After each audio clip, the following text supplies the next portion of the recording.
নমস্কার বন্ধুরা, আমি আবার আরেকটা ভিডিও নিয়ে চলে এলাম। আজকে বানাবো চিড়ের কাটলেট।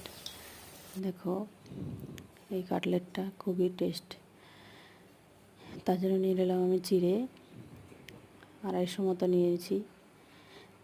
চিড়েটা ভালো করে ধুয়ে নিয়েছি, তারপর কাঁচা লঙ্কা বেটে নিলাম, একটু পেঁয়াজ নিলাম, তারপরে চালের গুঁড়ো নিয়ে নিলাম, আর কর্নফ্লাওয়ার নিলাম, একটু মচমচে হবে তার জন্য।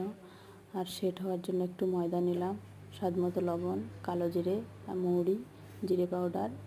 আর যারা পেঁয়াজ খায় না তারা পেঁয়াজটা স্কিপ করে অন্য সবজিও নিয়ে নিতে পারে।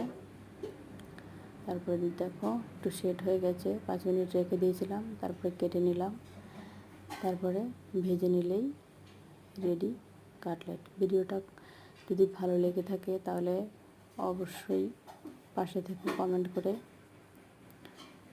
আর শেয়ার করে দিও, সবাই যেন দেখতে পারে।